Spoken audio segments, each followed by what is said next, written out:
Pemirsa, hilang sejak Minggu malam. Niketut Menuh, 72 tahun, ditemukan dalam keadaan meninggal dunia. Kondisi jenazahnya yang sudah membengkak dan posisinya terlentang di antara sampah ranting dan dedaunan. Hari kedua pencarian, tim SAR gabungan telah memulai penyisiran sekitar pukul 07.30 WITA. Tim melakukan pencarian dari belakang rumah target sampai di Dam Lukluk. Sorti pertama dilaksanakan sampai dengan pukul 09.00 WITA.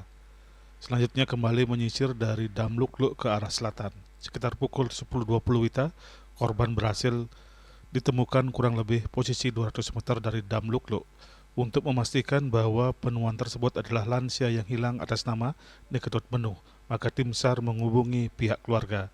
Setelah terkonfirmasi bahwa benar itu adalah korban yang dicari, maka jenazah langsung dibawa ke Rumah Sakit Daerah RSD Mangusade, Kabupaten Badung, menggunakan ambulans.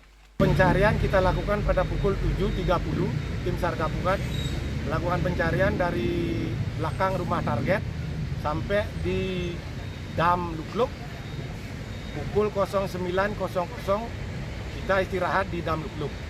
Selanjutnya sorti kedua, kita melakukan pencarian dari Dam Lukluk pada pukul 10.00 menuju arah selatan.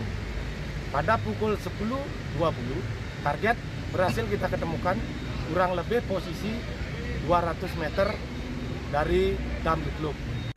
Diberitakan sebelumnya seorang lansia hilang setelah meninggalkan rumah pada Minggu 4 Januari 2026 malam. Keterangan saat itu dari pihak keluarga bahwa korban biasanya memerlukan bantuan tongkat untuk berjalan. Sementara itu tongkatnya ditemukan masih ada di rumah. Kecurigaan pihak keluarga, korban terjatuh ke sungai yang lokasinya berada di belakang rumah. Raiswantaro, Bali TV.